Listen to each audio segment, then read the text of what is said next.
Alright guys, so I am double hooking these from the heavier side of the St. Louis style ribs. I don't know if you can tell. One side of the ribs is very narrow and thin, and the other side is very meaty. That's the side you want to hook at, and then double hook it if you can. That'll prevent any bones splitting and falling right into the coals. But mine never do, because I always have a grate over the charcoal ring, just in case. And the worst case scenario is you get a little sear on one of your racks. But like this, you don't even have to worry about that. And that's how that goes.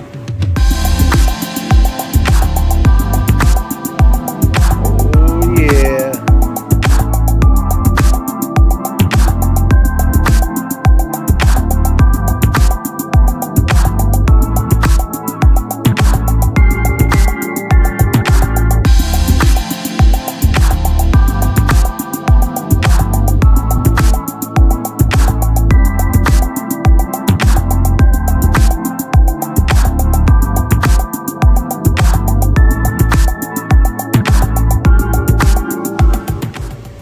Alright guys, that's all it takes. Just putting that right on top of the charcoal ring.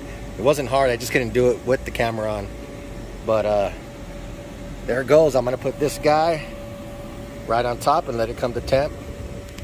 And we'll start hanging these bad boys. Oh yeah. That's my other baby right there. Look at that. Smoking. Alright guys. This Weber Smokey Mountain is already approaching, says 200 there and about 212 there. I'm gonna go ahead and put the ribs on there right now and get this thing started. This has been coming up to temperature for about 20 minutes. I think that's good enough. So it's time to get this onto there and then grab all of these ribs and hang them. So that's what I'm gonna do.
Alright guys, well unfortunately I don't have footage of the end product because I got really busy. I had a lot of family come over. It was just a get together, a celebration.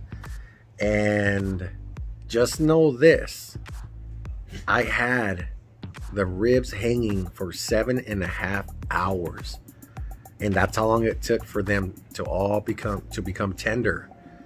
And well, at least, you know, 200 degrees tender. And I also took off some ribs like at the 5-hour mark, and those were more in the 180 zone, more like pork chops. But 7.5 hours, the rack stat, there was probably about 4 or 5 racks that stood on there for the whole 7.5 hours. They didn't tear, they didn't fall. They were just great. Those were the cream of the crop. And typically when you're hanging ribs, the bottom end seems to form some type of, you know, extra crust on it because it's real close to the coals.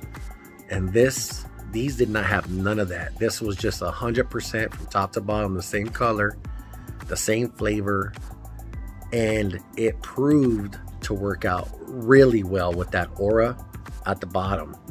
I love it. I'm gonna continue doing more things like that.